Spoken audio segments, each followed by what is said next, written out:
Buenas tardes. Buenas tardes a todos y todas los legisladores, compañeros expositores y público en general presente en este honorable Congreso de la Unión. Agradezco y reconozco el esfuerzo de todas las bancadas de esta legislatura que han convocado a este Parlamento Abierto Nacional para analizar y discutir la reforma al Poder Judicial presentada por el Presidente de la República. También agradezco de manera especial la invitación del diputado Juan Ramiro Robles Ruiz, presidente de esta Comisión de Puntos Constitucionales, para expresar mi postura en este foro denominado ¿Qué Poder Judicial tenemos y qué Poder Judicial queremos? Hemos sido convocados para discutir los méritos de una reforma constitucional que pretende reformar a los 33 poderes judiciales del país, tanto el federal como los locales. En estos breves minutos me enfocaré en la independencia judicial y su importancia en la economía nacional.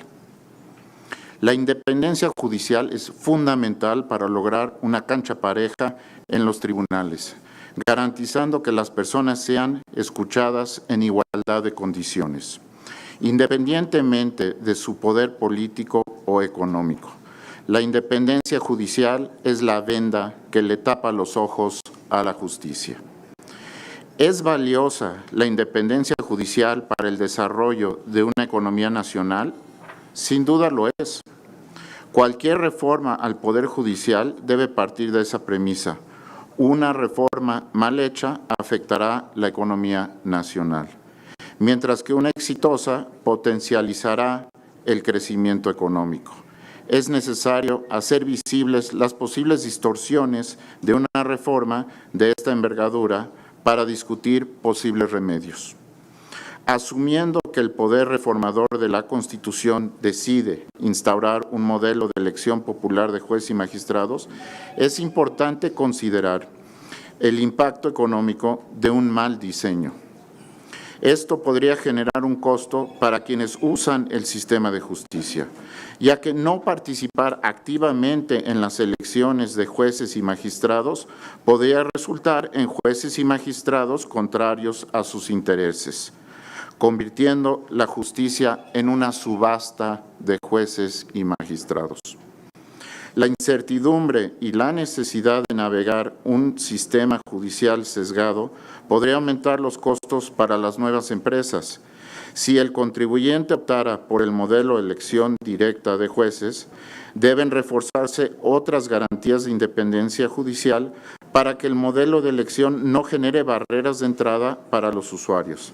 Las barreras de entrada pueden exacerbar la desigualdad, beneficiando a los que ya tienen poder y recursos, mientras que los pequeños emprendedores encontrarán dificultades para prosperar. La percepción de que el sistema judicial no es imparcial puede erosionar la confianza pública, afectando negativamente la inversión y el desarrollo económico a largo plazo. Los inversionistas buscan mercados donde la ley sea aplicada de manera equitativa y predecible. Personalmente, considero que, y esto es sugerencia, que lo mejor sería una reforma al sistema meritocrático de carrera judicial que ya tenemos.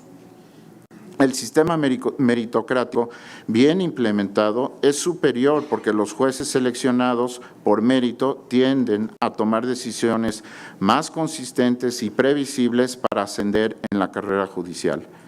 Si la decisión del constituyente es cambiar el modelo a uno de elección popular, la eventual reforma constitucional, a mi juicio, debe de incluir los siguientes remedios a problemas ya presentes y que podrían agravarse con la eventual reforma. Primero, profesionalización de la función judicial. Se debe mantener la profesionalización de la función mediante capacitación permanente con una escuela judicial autónoma. Esto garantiza que la función judicial siga siendo técnica y jurídica. Segundo, garantía de estabilidad en el cargo. La función judicial es una vocación de vida. Se deben revisar y fortalecer las garantías de estabilidad en la función, incluyendo permanencia, ratificación, adscripción y disciplina de sus integrantes. La estabilidad evita intromisiones y permite que la función judicial sea predecible. Además, solo se debería sancionar a los jueces bajo criterios de disciplina objetivos y técnicos, lo cual hace usar criterios subjetivos o arbitrarios mata la independencia judicial. Remuneración justa y un plan de retiro digno. Una remuneración y un plan de retiro digno garantiza el diseño óptimo para atraer y retener el talento jurídico más calificado, lo cual asegura estabilidad y continuidad del sistema judicial. Profesionalización de los litigantes y fortalecimiento de las defensorías públicas. Se debe asegurar que los litigantes, privados y públicos, sean profesionales de estatura ética y profesionalismo mediante exámenes de conocimientos y sanciones por faltas a la Administración de Justicia aplicadas por el órgano de administración del Poder Judicial. En conjunto, deben fortalecerse las defensorías públicas para los más necesitados. Revisión de los poderes judiciales locales, replicar las garantías de independencia a nivel local y establecer un porcentaje presupuestal fijo en las constituciones locales destinado a los poderes judiciales locales. Esta propuesta también debería ser considerada para el Poder Judicial Federal. Y por último, fortalecimiento del arbitraje. Dado que existe riesgo de que la reforma genere costos y barreras de entrada al mercado, se debe plantear una alternativa a los tribunales. La alternativa es el arbitraje. Cualquier reforma que pretenda fomentar el crecimiento económico con inversión extranjera a largo plazo debe incluir garantizar la ejecutabilidad de los laudos arbitrales, así como la eliminación de las reglas que obstaculizan el fácil acceso al arbitraje. Es cuanto. Muchísimas gracias. Expresar una postura sobre la iniciativa de reforma a título estrictamente personal, como fue solicitado. Consciente que he llegado al pináculo de mi carrera, entenderán ustedes que no es una ambición personal el motivo de mi actuar, pero sí la firme convicción de que la unidad nacional se alimenta de la diversidad de opiniones. Hay un reclamo innegable de justicia, un reclamo de justicia que no encuentra remedio en el modelo actual y la ciudadanía acudió a las urnas para no votar esta reforma en específico, pero sí para apoyar un modelo nacional que exija la justicia como un valor primordial. Por ello es latente la necesidad de las reformas a los poderes judiciales. Considero que de aprobarse en sus términos, la reforma no ofrece solución integral de los problemas que aquejan a la justicia de nuestro país a nivel federal y muchísimo menos a nivel local. En contrapartida, la iniciativa sí pone en riesgo el acceso a una justicia independiente e imparcial para millones de personas, para millones de mexicanos. No obstante, ya no es momento para negacionismos ni para críticas generales, sino para contribuir, para dialogar con los objetivos y con los retos identificados en la iniciativa. Se pretende modernizar a todos los poderes judiciales del país, dotarlos de legitimidad democrática, de transparencia y de responsabilidad pública. Esos son objetivos loables y son apremiantes. La pregunta que debiéramos formular es cómo diseñar una reforma que permita alcanzarlos. Para dar respuesta, me pronunciaré sobre dos puntos medulares: la votación popular y la separación de la Corte y el Consejo. Por el tiempo conferido, me centraré exclusivamente en el régimen aplicable a magistrados y a jueces federales, porque considero que deben recibir un trato diferenciado y mucho más deferente y protector que el que tienen las ministras y los ministros. Las personas juzgadoras son la cristalización de la carrera judicial y de la expertise que, a lo largo de los años y con esfuerzo, se ha construido en México con mucho trabajo y mucho esfuerzo. Mucho se ha dicho sobre la elección popular de personas juzgadoras, pero pongámonos de acuerdo. Lo que realmente se propone en la iniciativa es que sean elegidas por la ciudadanía. Sin embargo, la convocatoria no es abierta, pues las candidatas serán postuladas por los 3 poderes de la Unión. Aquí veo 2 problemas centrales que podrían solucionarse conservando e incluso reforzando el sentido del voto popular. El primero es que se deja de lado la carrera judicial, se deja de lado el mérito, se deja de lado la experiencia. Estamos politizando los nombramientos. La ciudadanía va a elegir en las urnas, pero los candidatos van a pasar por un filtro político. El segundo problema, la ciudadanía vota usualmente por propuestas, pero no evalúa resultados. Por eso debemos de preguntarnos, ¿qué papel queremos que cumplan en la función judicial el voto popular? ¿Queremos una campaña judicial que venda promesas a futuro o preferimos otra que nos permita definitivamente evaluar el desempeño pretérito?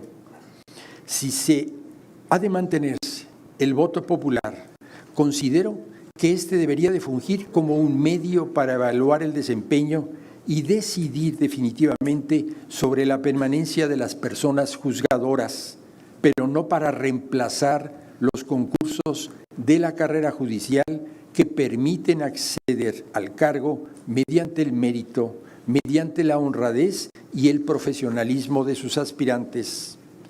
En otro aspecto, la creación de órganos administrativos y disciplinarios independientes puede fortalecer la rendición de cuentas. Ahora bien, para que el Tribunal de Disciplina pueda tener una incidencia real sin menoscabar la independencia de las personas juzgadoras, es necesario acotar sus facultades, pero robustecer el aparato disciplinario de la Escuela de Formación Judicial. Señores legisladores, salgamos de la lógica punitivista, pues un tribunal disciplinario integrado por 5 magistrados no podrá revisar eficientemente la labor cotidiana de más de 1,600 personas juzgadoras. Cerremos las puertas, sí, a la corrupción desde la formación de los integrantes de la carrera judicial. Estas propuestas parten tanto de los objetivos como de los medios elegidos por la iniciativa. Busquemos entablar un diálogo constructivo, un diálogo abierto, un diálogo desinteresado, pero un diálogo realista en donde el punto de llegada sea la mejora y el perfeccionamiento de los poderes judiciales que demandan y esperan los mexicanos. Muchas gracias. Muchas gracias. Aquí. Muchas gracias, muchísimas gracias por este ejercicio de transparencia, de apertura y de colaboración entre poderes. De verdad se aprecia. Coincido que efectivamente el Poder Judicial de la Federación, como cualquier gran institución en dimensiones enormes y de enorme complejidad, somos más de 50,000 servidores públicos, enfrente fallas, carencias y problemas y que debemos de resolverlas y atenderlas. Hace casi 30 años, México apostó por la implementación y desarrollo de la carrera judicial, que puso en el centro a juezas, jueces, magistradas y magistrados para que estos ocuparan su cargo exclusivamente con base en la preparación profesional, el esfuerzo y la evaluación de su desempeño, es decir, el mérito. Discúlpeme, lo digo con todo respeto, pero me rehúso a creer que 30 años después este sistema solo haya traído como resultado corrupción, ineficiencias, impunidad o tráfico de influencias. Sigo convencido que la mayoría de las personas juzgadoras así como los demás integrantes de la carrera judicial, incluye actuarios, oficiales, secretarios, son mexicanas y mexicanos mayoritariamente honestos, competentes, que están ahí por méritos y dan su mejor esfuerzo para impartir justicia. Esto lo he aprendido visitando durante los 9 años que tengo como ministro cada uno de los circuitos. La jueza de Chihuahua, que otorgó el amparo para reconocer el derecho a la verdad de una menor de edad desaparecida, los jueces en Tijuana, que trabajan sin horarios ni descanso para atender los juicios de amparo promovidos ahora por los migrantes, que se duplicaron este año. El juez de Oaxaca, que protegió la parcela escolar del ejido como un bien fundamental. La jueza de Tlaxcala, que reconoció el acoso laboral de las trabajadoras. Ninguno de ellos son corruptos, ninguno de ellos está alejados de la sociedad, como no lo está también el ejército ahora de jueces capacitados, especializados en el nuevo sistema oral y de justicia laboral, que votado por esta soberanía y por cierto que se está convirtiendo en un modelo en América Latina. Estamos hablando de 1,647 personas juzgadores que cesarán en su cargo y su posible reingreso y posteriormente su prórroga o ascenso estará sujeto a sus aptitudes para comprometer, para hacer campaña y buscar el voto, aun y cuando previamente se pretenda certificar sus aptitudes técnicas. Insisto, claro que hay problemas y deficiencias muy importantes que no pueden soslayarse. Y menciono una y reconozco la incapacidad que hemos tenido en el Poder Judicial para comunicarnos con la sociedad, para transmitirles qué hacemos, quiénes somos y cómo lo hacemos.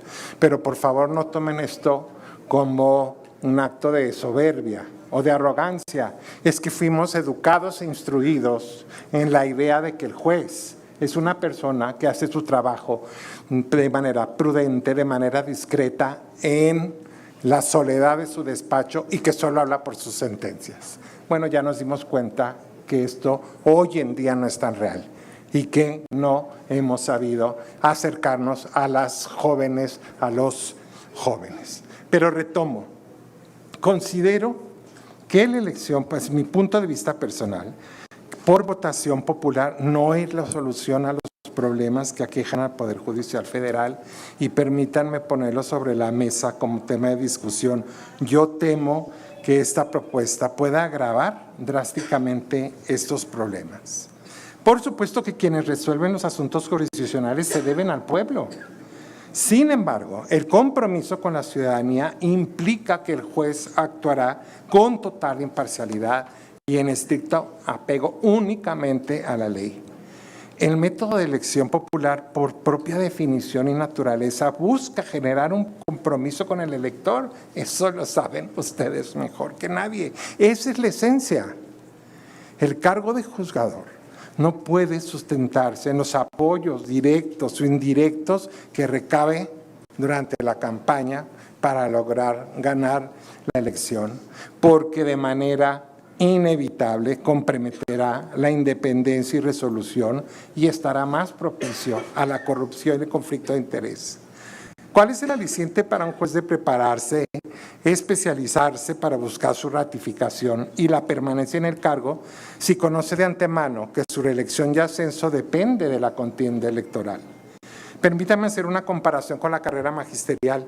No se eligen a las maestras y a los maestros. Estos ingresan mediante un sistema de carrera que busca, además, la capacitación y profesionalización constante, garantizando la permanencia en el sistema como una opción de vida. Ya no menciono a los demás puestos del sistema de carrera judicial.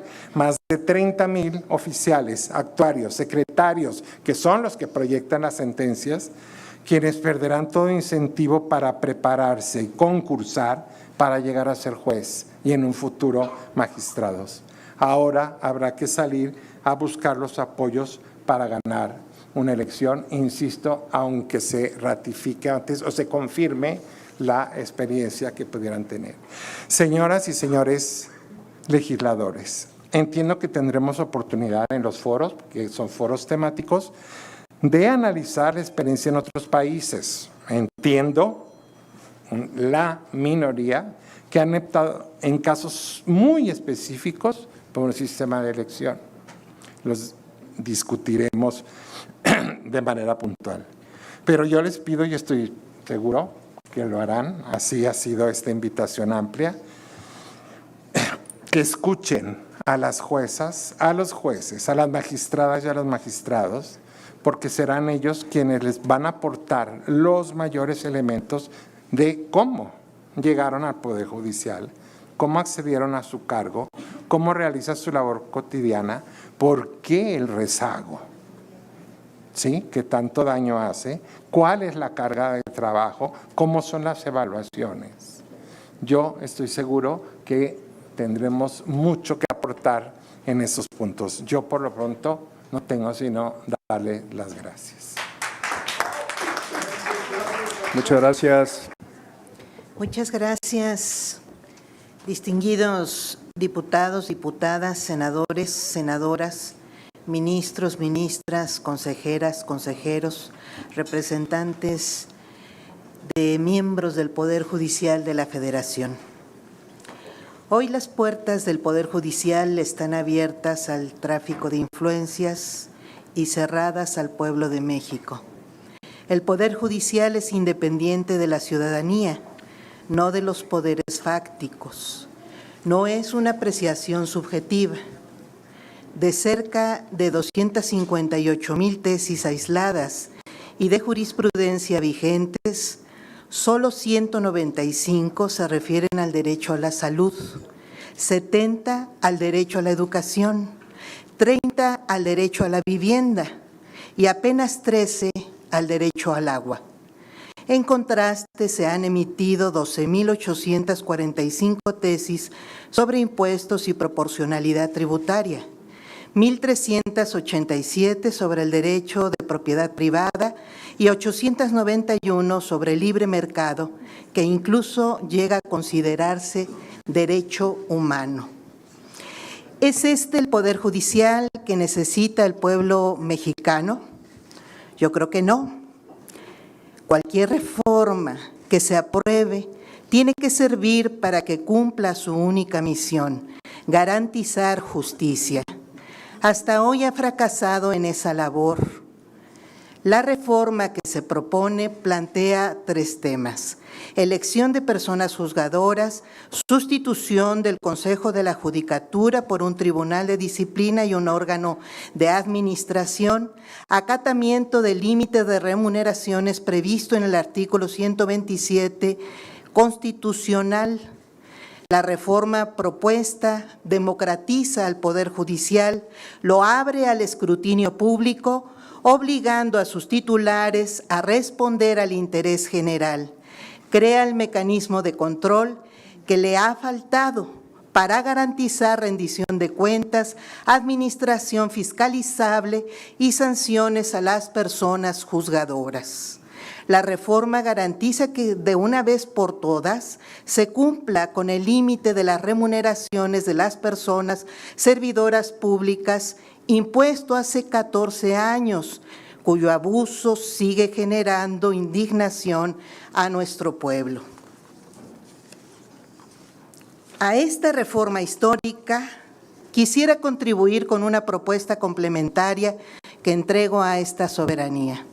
Propongo limitar a los órganos del Poder Judicial para que respeten claramente la Constitución, empezando por la Suprema Corte. Limitar sus interpretaciones y resoluciones, absteniéndose de revivir normas que el Congreso de la Unión ha abrogado y derogado, y de emitir estándares, lineamientos o parámetros dirigidos a regular la función ejecutiva o legislativa. Limitar la invalidación de leyes para que proceda solo cuando se actualice algún contenido realmente inconstitucional. Eliminar la invasión judicial en nombramientos de funcionarios de la administración pública y de magistrados de tribunales administrativos o agrarios.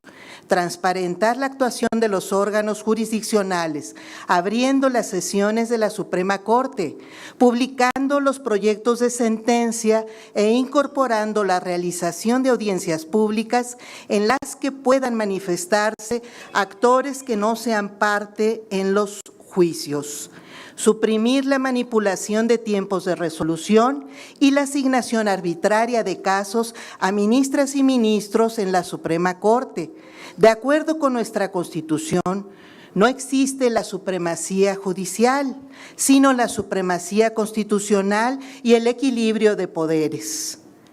Si bien el Poder Judicial debe abstenerse de invadir facultades de otros poderes, creo razonable que expanda sus propias facultades.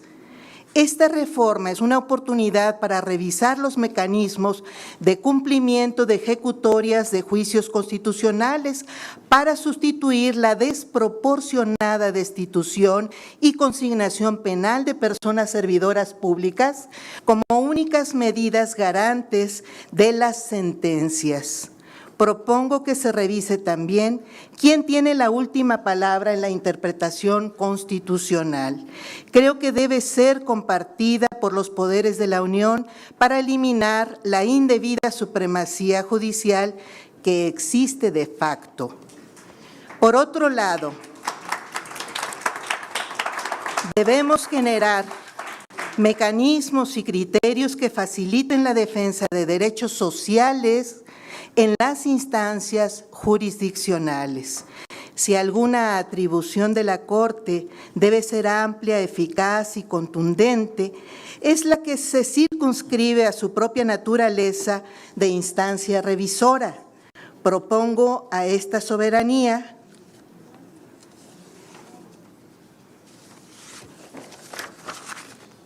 que otorgue a la Suprema Corte la facultad de plenitud de jurisdicción, es decir, que el principio de cosa juzgada tenga como excepción las resoluciones emitidas en contravención con las leyes y normas constitucionales, lo que la Corte Interamericana de Derechos Humanos ha denominado cosa juzgada fraudulenta.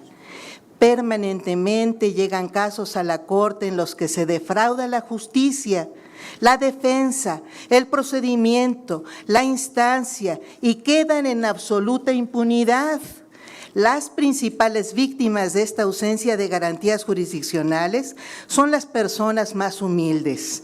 Si difícilmente pueden acceder a una defensa, es más constante que encuentren abusos que justicia en las y los abogados o los jueces mexicanos. Para nuestra población, la justicia en México es cara, elitista, desgastante, humillante, lenta, inaccesible, inentendible, abusiva, misógina, racista, clasista, corrupta, parcial.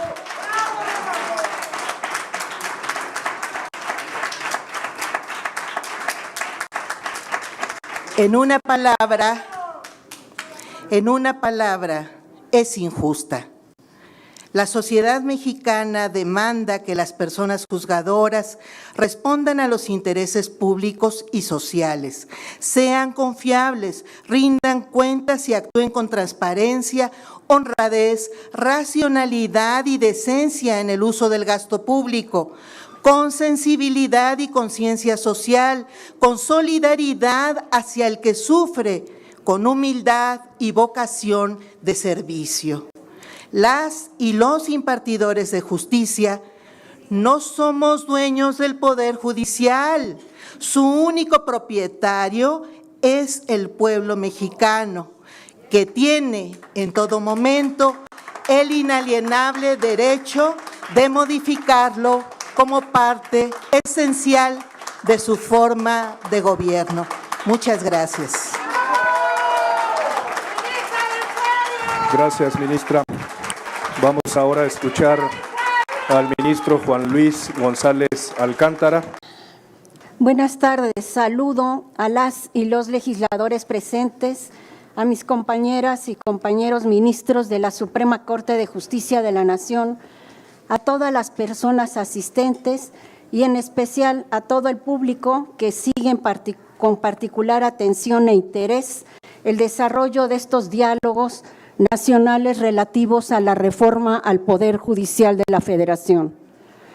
Me honra ser parte de este proceso de diálogo o intercambio, a la vez que reconozco ampliamente los esfuerzos institucionales que dan cauce a los aportes que viertan en estos espacios las personas legisladoras, los académicos, los servidores públicos, las juzgadoras, así como la sociedad en general.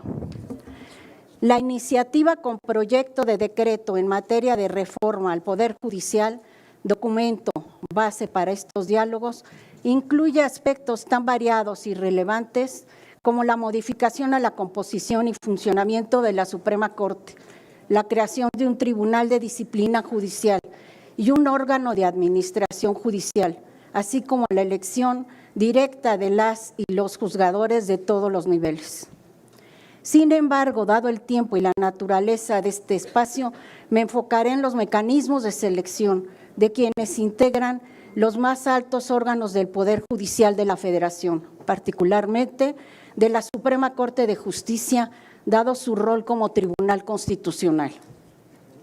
Los tribunales constitucionales se han afianzado como actores decisivos para consolidar los esquemas de protección de los principios fundamentales contenidos en las normas supremas.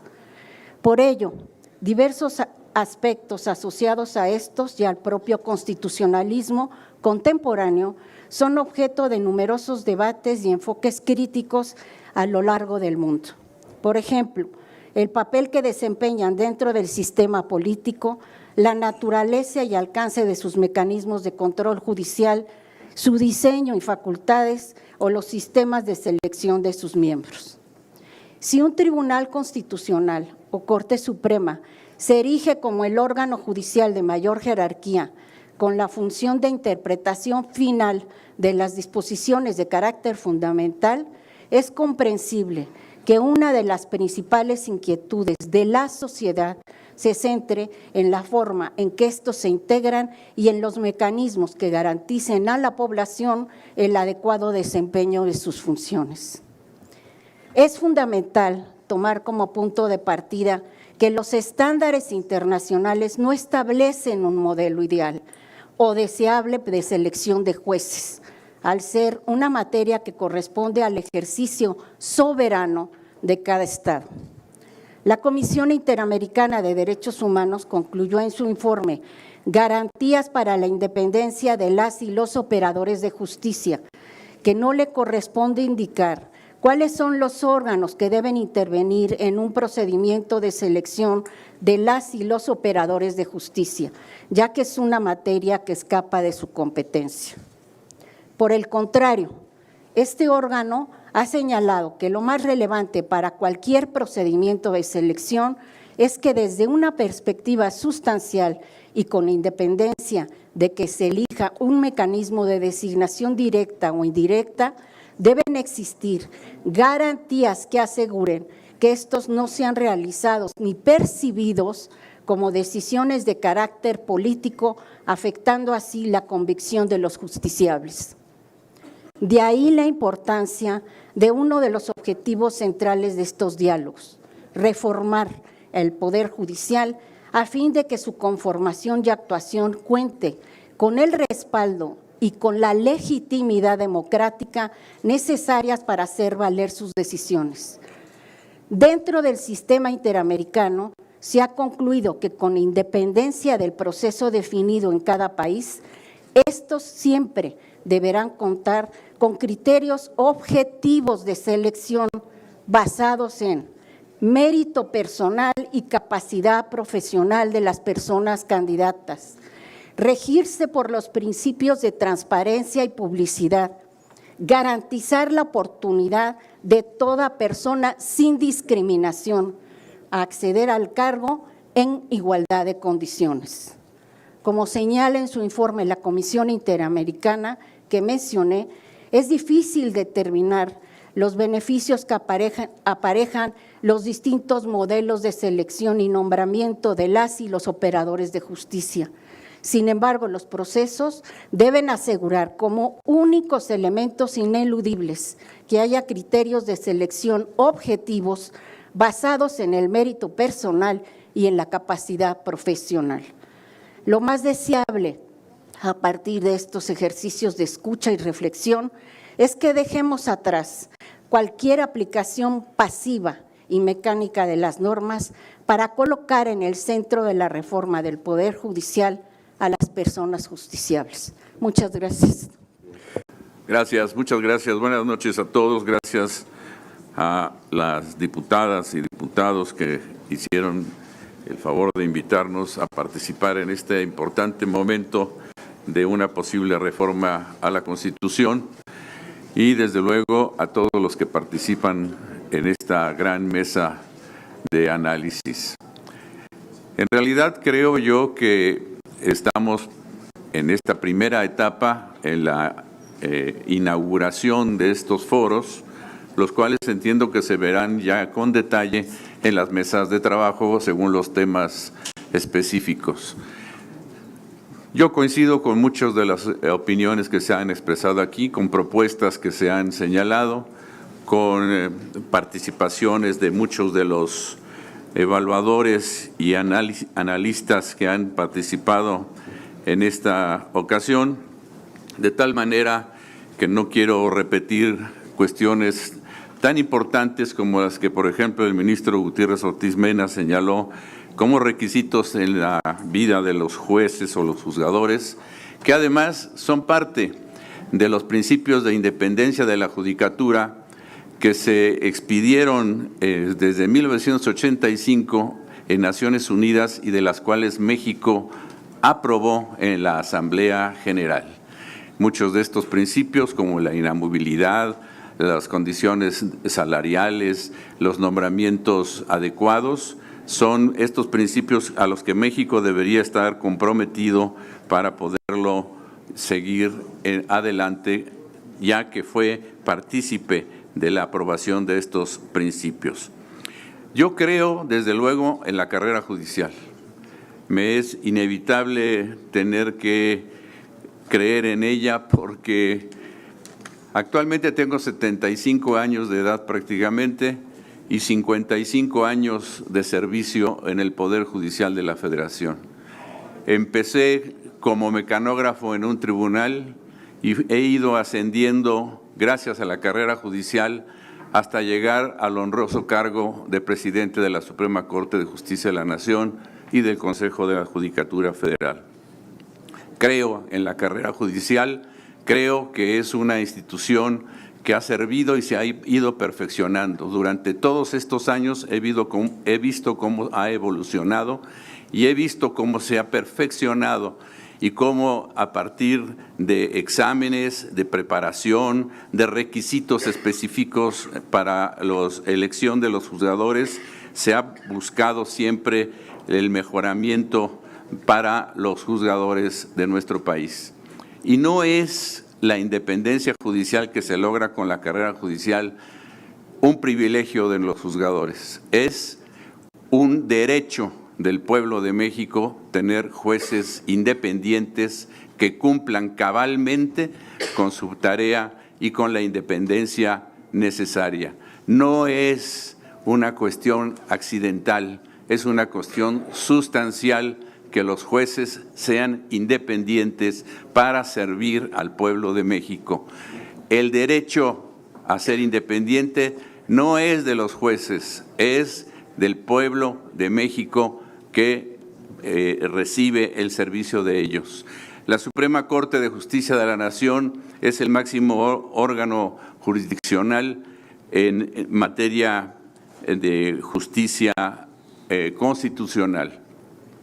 Pero yo quiero insistir en algo que como que se diluye un poco. Ya el magistrado Guerra ha señalado algo de los tribunales de los estados, de los que les llamamos los tribunales locales, pero aquí se habla de una reforma al Poder Judicial, como si solo hubiera un solo bloque en el país de Poder Judicial.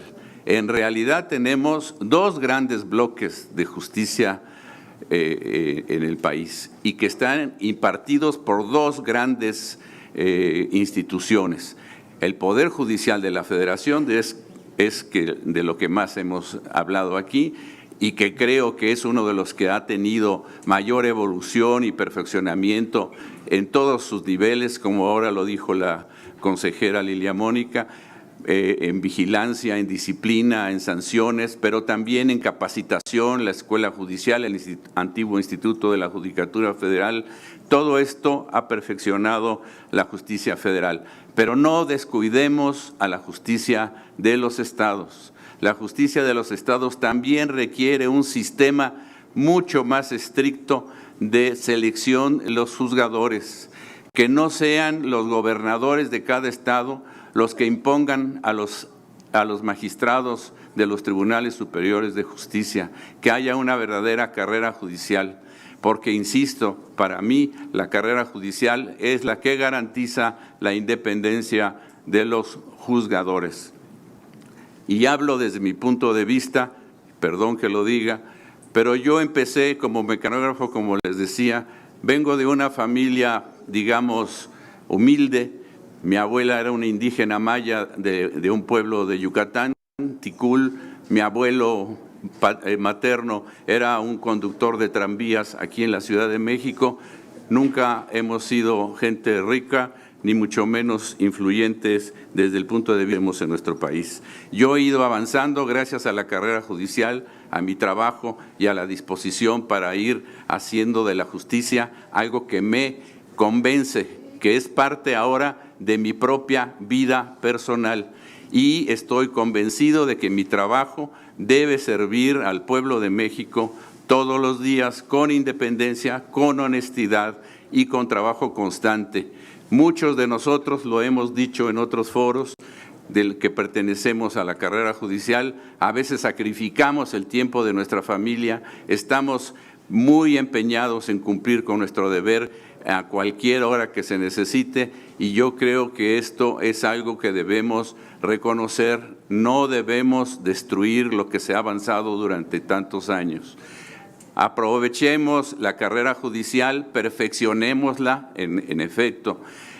La elección de jueces y magistrados, y en especial de ministros, ni siquiera es una novedad. En el Constituyente del 17 ya se había hecho la propuesta de elegir a los ministros de la Suprema Corte mediante elección popular. Lo hizo el diputado Truchuelo, que después, por cierto, fue ministro de la Corte, y propuso que se eligieran uno por cada estado de la República, un ministro, para que hubiera al menos 28 ministros en la Suprema Corte.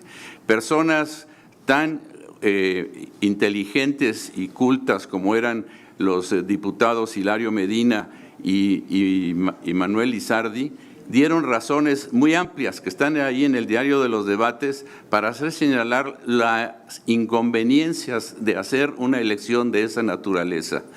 No niego que toda institución humana puede mejorarse, puede desde luego perfeccionarse e irle agregando cada vez más cosas, pero siempre en la mejoría y en el bienestar de nuestro pueblo, que es a quien está dirigida la justicia y a quienes deben garantizarse la independencia de los jueces. Yo creo que si tenemos en cuenta esto, aprovechemos la carrera judicial. Si se puede combinar de manera eficiente con la elección popular, pues que se haga. Yo no me opongo. Mi única condición, y lo he dicho, mi única condición es que los jueces y los juzgadores sean independientes. Si se elige un sistema determinado, magnífico, qué bueno, a lo mejor se avanza, pero mientras no se pierda la independencia, quiere decir que vamos por buen camino.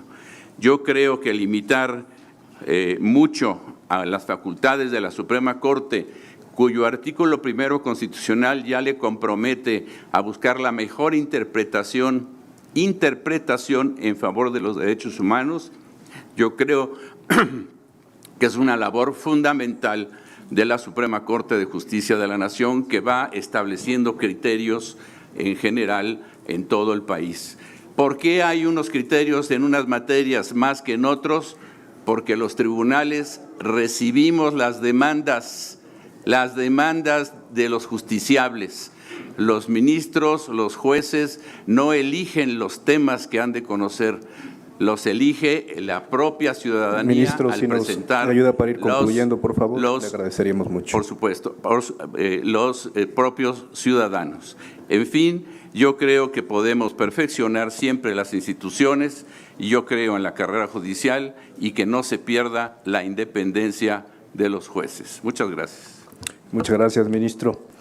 Buenas tardes. Buenas tardes a todos y todas los legisladores, compañeros expositores y público en general presente en este honorable Congreso de la Unión. Agradezco y reconozco el esfuerzo de todas las bancadas de esta legislatura que han convocado a este Parlamento Abierto Nacional para analizar y discutir la reforma al Poder Judicial presentada por el Presidente de la República. También agradezco de manera especial la invitación del diputado Juan Ramiro Robles Ruiz, presidente de esta Comisión de Puntos Constitucionales, para expresar mi postura en este foro denominado ¿Qué Poder Judicial tenemos y qué Poder Judicial queremos? Hemos sido convocados para discutir los méritos de una reforma constitucional que pretende reformar a los 33 poderes judiciales del país, tanto el federal como los locales. En estos breves minutos me enfocaré en la independencia judicial y su importancia en la economía nacional. La independencia judicial es fundamental para lograr una cancha pareja en los tribunales, garantizando que las personas sean escuchadas en igualdad de condiciones, independientemente de su poder político o económico. La independencia judicial es la venda que le tapa los ojos a la justicia. ¿Es valiosa la independencia judicial para el desarrollo de una economía nacional? Sin duda lo es. Cualquier reforma al Poder Judicial debe partir de esa premisa. Una reforma mal hecha afectará la economía nacional, mientras que una exitosa potencializará el crecimiento económico. Es necesario hacer visibles las posibles distorsiones de una reforma de esta envergadura para discutir posibles remedios. Asumiendo que el poder reformador de la Constitución decide instaurar un modelo de elección popular de jueces y magistrados, es importante considerar el impacto económico de un mal diseño. Esto podría generar un costo para quienes usan el sistema de justicia, ya que no participar activamente en las elecciones de jueces y magistrados podría resultar en jueces y magistrados contrarios a sus intereses, convirtiendo la justicia en una subasta de jueces y magistrados. La incertidumbre y la necesidad de navegar un sistema judicial sesgado podría aumentar los costos para las nuevas empresas. Si el contribuyente optara por el modelo de elección directa de jueces, deben reforzarse otras garantías de independencia judicial para que el modelo de elección no genere barreras de entrada para los usuarios. Las barreras de entrada pueden exacerbar la desigualdad, beneficiando a los que ya tienen poder y recursos, mientras que los pequeños emprendedores encontrarán dificultades para prosperar. La percepción de que el sistema judicial no es imparcial puede erosionar la confianza pública, afectando negativamente la inversión y el desarrollo económico a largo plazo. Los inversionistas buscan mercados donde la ley sea aplicada de manera equitativa y predecible. Personalmente, considero que, y esto es sugerencia, que lo mejor sería una reforma al sistema meritocrático de carrera judicial que ya tenemos. El sistema meritocrático bien implementado es superior porque los jueces seleccionados por mérito tienden a tomar decisiones más consistentes y previsibles para ascender en la carrera judicial. Si la decisión del constituyente es cambiar el modelo a uno de elección popular, La eventual reforma constitucional, a mi juicio, debe de incluir los siguientes remedios a problemas ya presentes y que podrían agravarse con la eventual reforma. Primero, profesionalización de la función judicial. Se debe mantener la profesionalización de la función mediante capacitación permanente con una escuela judicial autónoma. Esto garantiza que la función judicial siga siendo técnica y jurídica. Segundo, garantía de estabilidad en el cargo. La función judicial es una vocación de vida. Se deben revisar y fortalecer las garantías de estabilidad en la función, incluyendo permanencia, ratificación, adscripción y disciplina de sus integrantes. La estabilidad evita intromisiones y permite que la función judicial sea predecible. Además, solo se debería sancionar a los jueces bajo criterios de disciplina objetivos y técnicos, lo cual hace usar criterios subjetivos o arbitrarios mata la independencia judicial. Remuneración justa y un plan de retiro digno. Una remuneración y un plan de retiro digno garantiza el diseño óptimo para atraer y retener el talento jurídico más calificado, lo cual asegura estabilidad y continuidad del sistema judicial. Profesionalización de los litigantes y fortalecimiento de las defensorías públicas. Se debe asegurar que los litigantes, privados y públicos, sean profesionales de estatura ética y profesionalismo mediante exámenes de conocimientos y sanciones por faltas a la Administración de Justicia aplicadas por el órgano de administración del Poder Judicial. En conjunto, deben fortalecerse las defensorías públicas para los más necesitados. Revisión de los poderes judiciales locales, replicar las garantías de independencia a nivel local y establecer un porcentaje presupuestal fijo en las constituciones locales destinado a los poderes judiciales locales. Esta propuesta también debería ser considerada para el Poder Judicial Federal. Y por último, fortalecimiento del arbitraje. Dado que existe riesgo de que la reforma genere costos y barreras de entrada al mercado, se debe plantear una alternativa a los tribunales. La alternativa es el arbitraje. Cualquier reforma que pretenda fomentar el crecimiento económico con inversión extranjera a largo plazo debe incluir garantizar la ejecutabilidad de los laudos arbitrales, así como la eliminación de las reglas que obstaculizan el fácil acceso al arbitraje. Es cuanto. Muchísimas gracias. Agradezco a esta soberanía la oportunidad de expresar, en líneas generales, algunas reflexiones en torno a la iniciativa constitucional en materia de justicia presentada por el Ejecutivo Federal. Coincido con el eje fundamental que la motiva. Las instituciones del Estado, en conjunto, no han alcanzado hasta ahora el nivel de satisfacción y certidumbre que demanda la sociedad. Precisamente por eso estamos aquí. Toda reforma constitucional, por su trascendencia, impone un estudio profundo, la mayor serenidad en su planteamiento, esfuerzo y talento de sus promotores. Debe siempre dar el tiempo necesario. La prisa no es un buen consejero. Su diseño y prueba de eficacia son absolutamente imprescindibles. No es aceptable ni recomendable, obviamente, tomar riesgo alguno. Los arrebatos, como la nacionalización de septiembre de 1982, que desencadenó y culminó con el Fobaproa de 1996, resultaron dolorosos y socialmente muy costosos. Bajo esa premisa, el Constituyente Federal de ese mismo año fijó las bases de la representación nacional, haciéndola coincidir en la medida más precisa posible con los resultados de una elección. Tantos diputados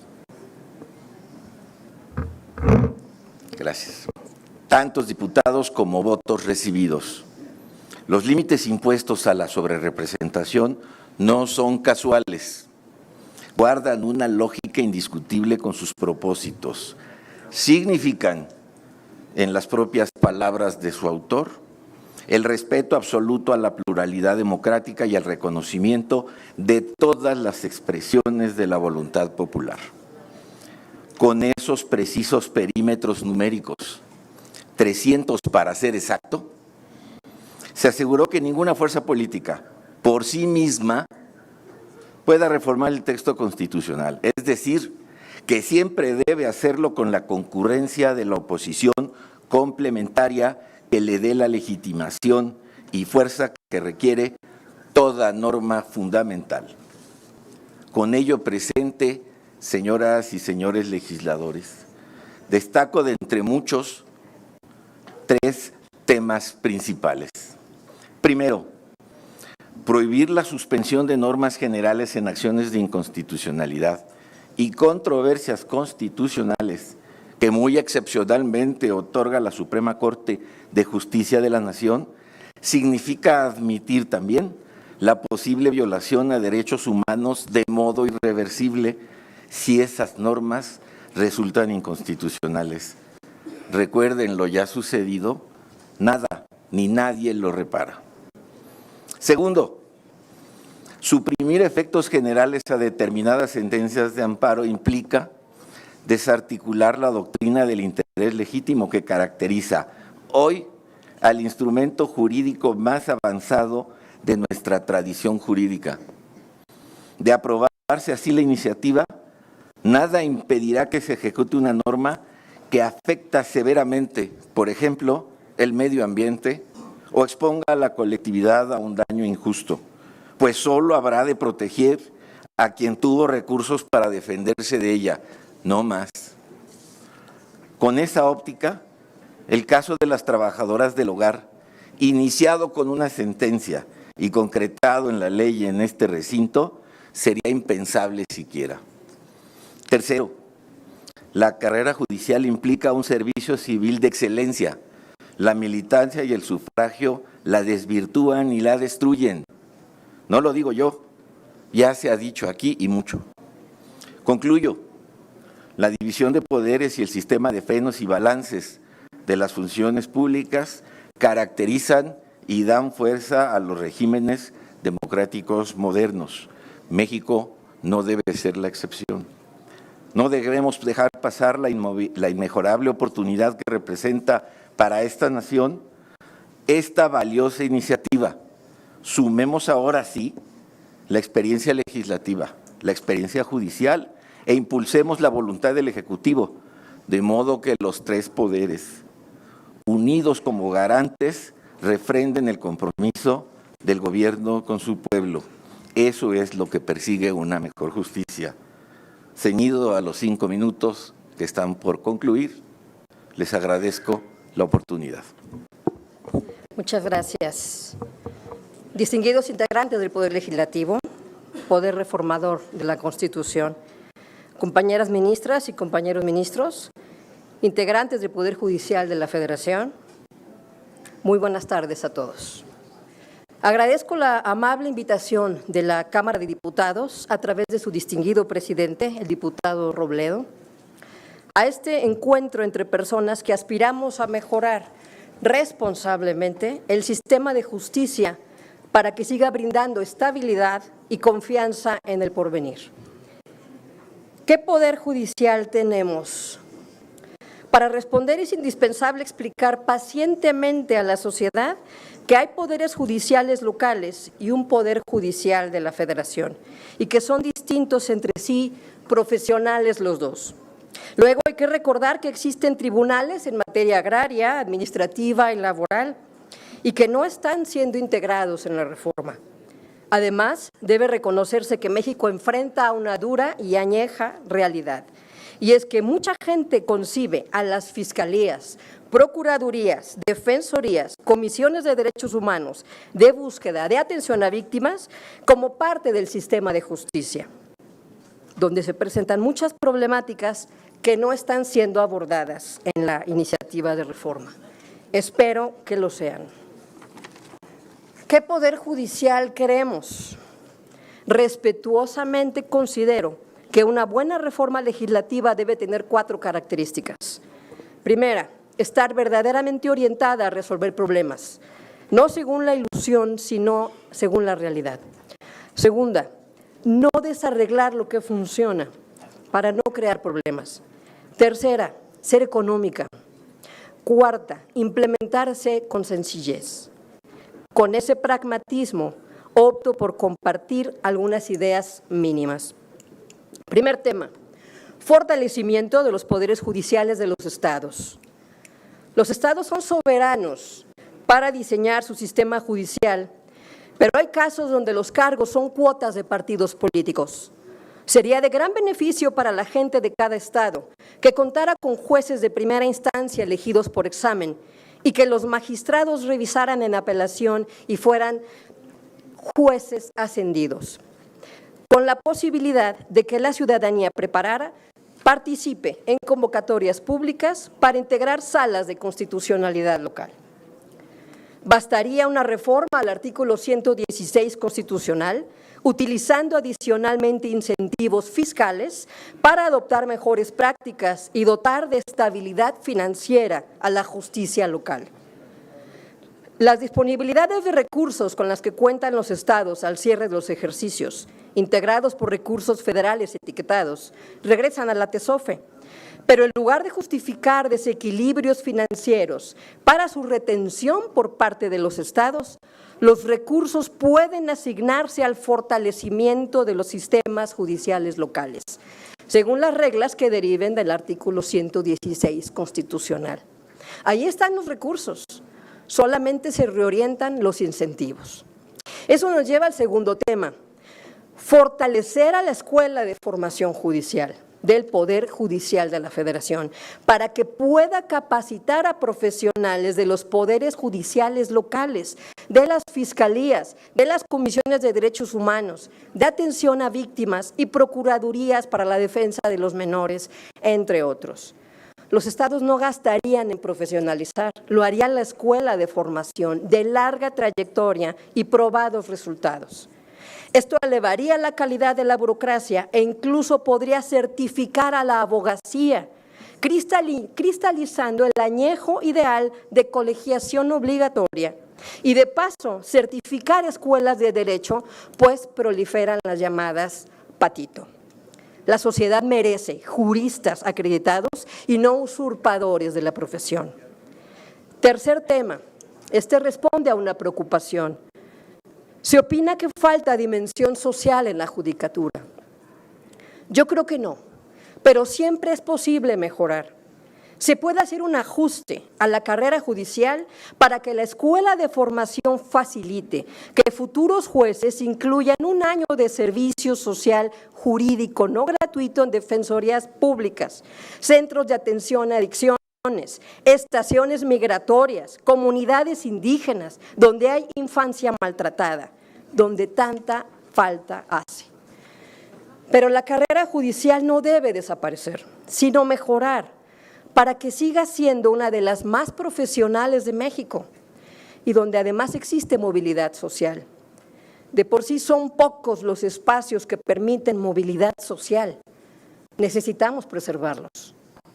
Esto se relaciona con el cuarto tema, clínicas de asesoría jurídica gratuita, que la Defensoría Pública lleve a cabo con universidades a fin de que jóvenes abogados, de la mano de la abogacía profesional, brinden ayuda legal en zonas marginadas.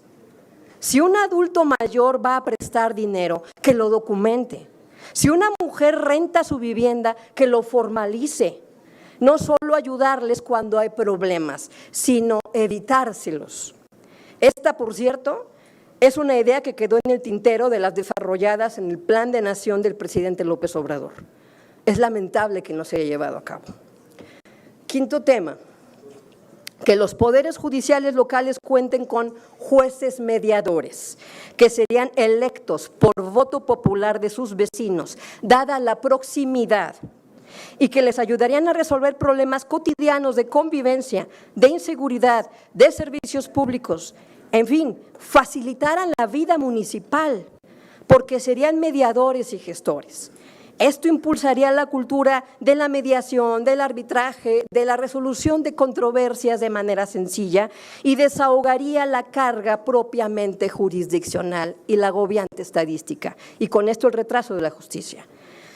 Finalmente, sexto tema, mayor uso de la tecnología y de la inteligencia artificial para difundir el quehacer judicial de forma pedagógica, a fin de que la gente conozca ese quehacer y pueda verdaderamente participar en mecanismos de justicia abierta sobre cómo alcanzar el ideal de justicia.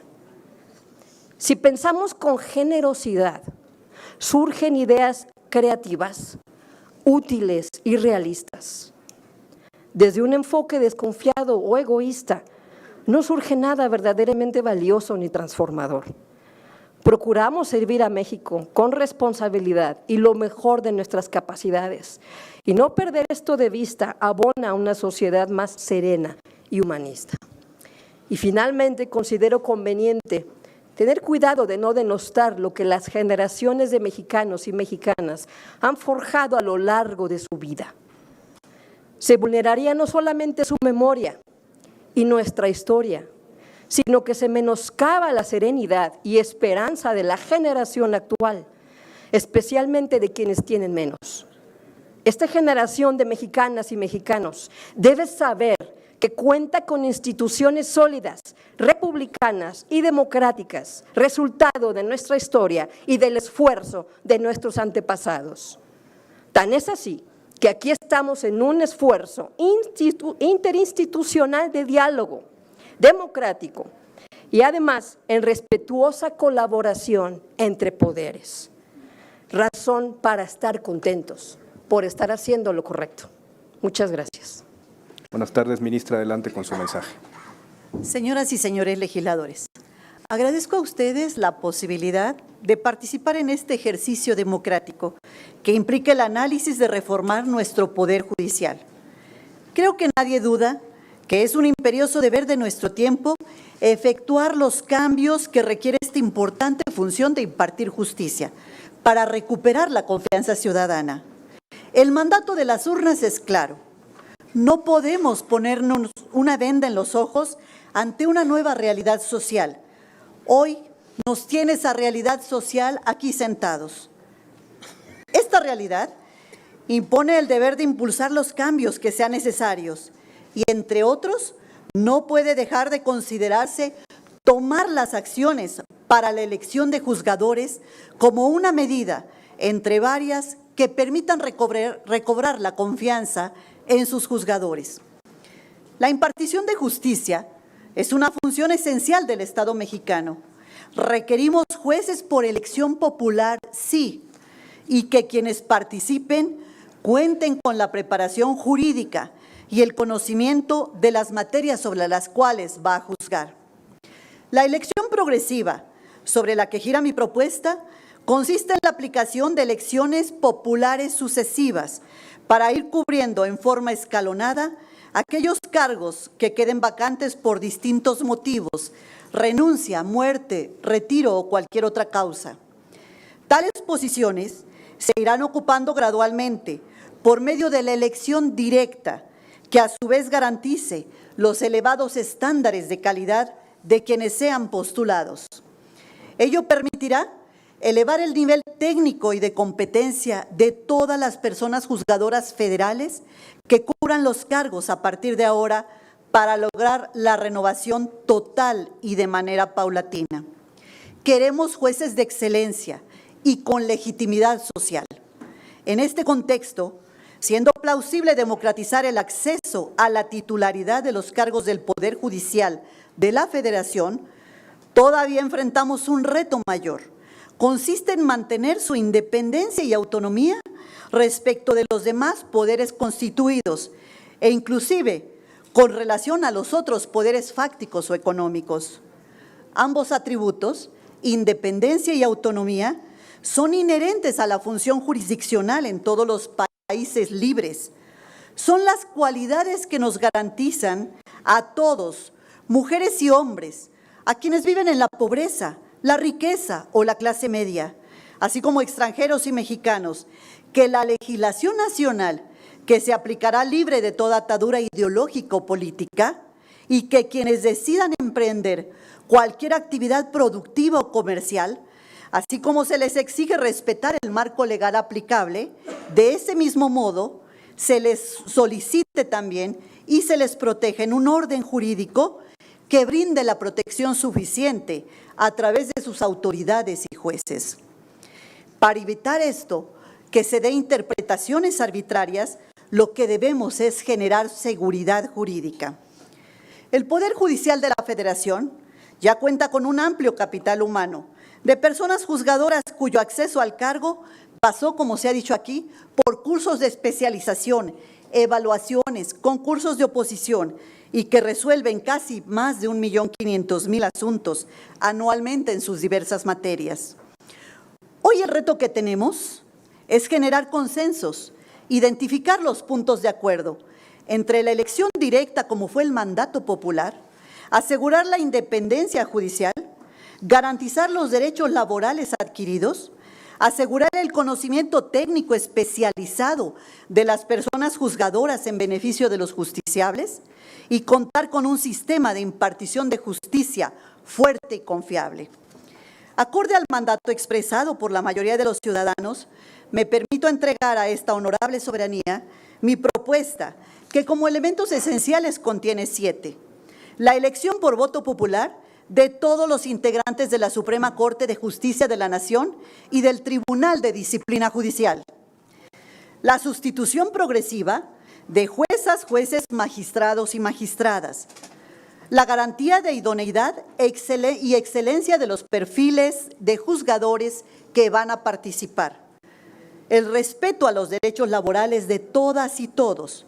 La observancia a la paridad de género, los jueces cercanos a la gente y la justicia para todas las personas por igual.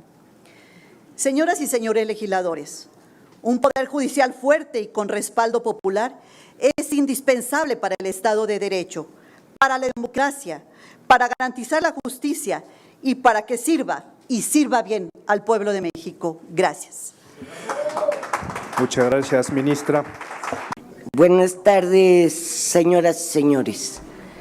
Agradezco la invitación a esta sesión inaugural de los diálogos nacionales.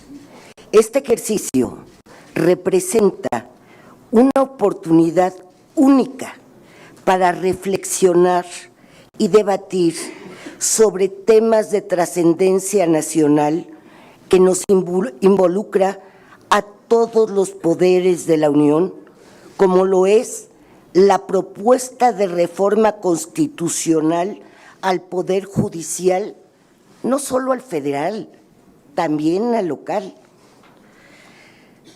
Desde la Judicatura Federal participaremos y expresaremos nuestras posturas sobre cada uno de los temas que en ella se abordan.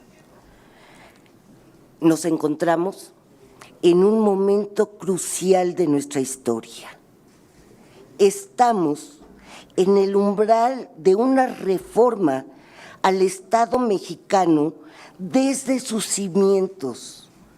Compartimos con los que están aquí presentes el objetivo de mejorar la justicia en México. Precisamente en este entendido y asumiendo la responsabilidad que nos corresponde, a inicios del presente año, el Poder Judicial de la Federación convocó a la construcción colaborativa de una agenda nacional de seguridad y justicia. El objetivo más importante de esta agenda ha sido construir una visión de justicia desde la perspectiva de las víctimas y el camino que tienen que recorrer para defender y proteger sus derechos. Cualquier reforma judicial debe de responder principalmente a sus necesidades.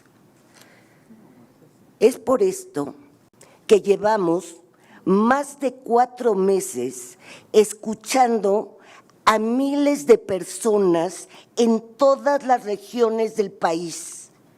Compartimos las mesas de escucha, no solo con autoridades judiciales, sino también con policías, con fiscales, con defensores públicos, con peritos, con legisladores, con estudiantes, profesores, miembros de la sociedad civil, como defensores de derechos humanos, madres buscadoras, víctimas, miembros de grupos en situación de vulnerabilidad.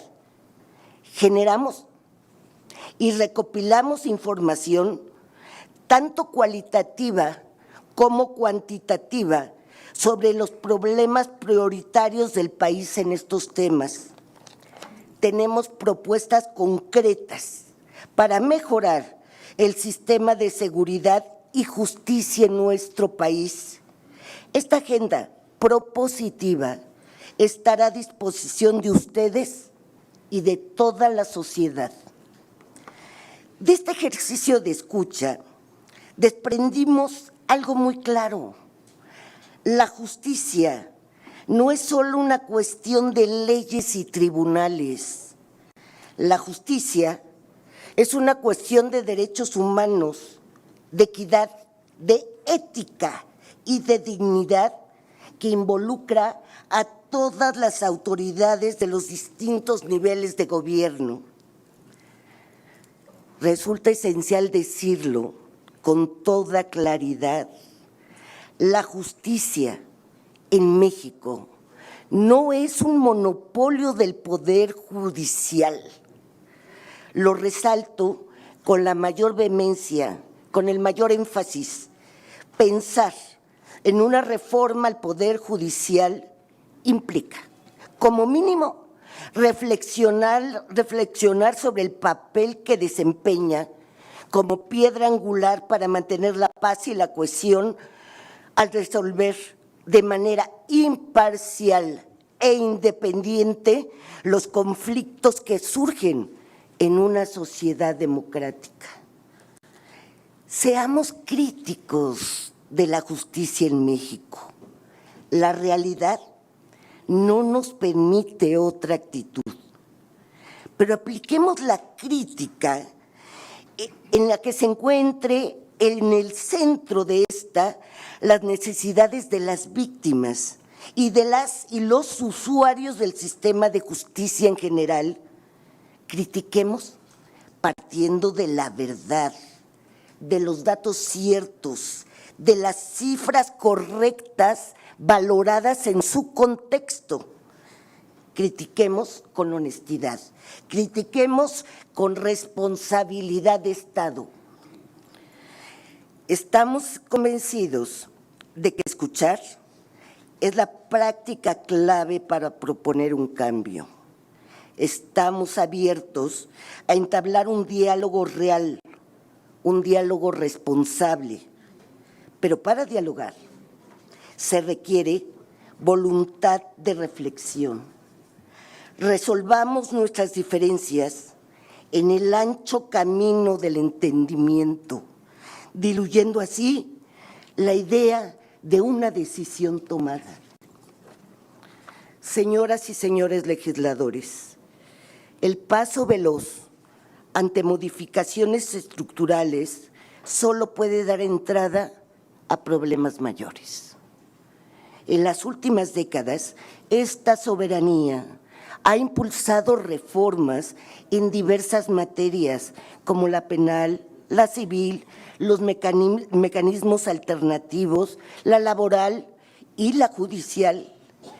Cada uno de estos cambios ha requerido amplitud temporal y gradualidad. Ustedes así lo determinaron. Por ello, en la reforma judicial que hoy nos convoca, no debe pesar más la celeridad que la idoneidad.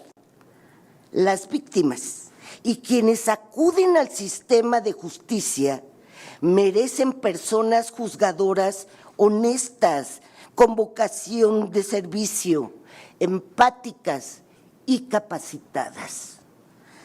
Estoy convencida de que en nuestras distintas visiones de cómo mejorar la justicia en México, encontraremos más coincidencias que divergencias.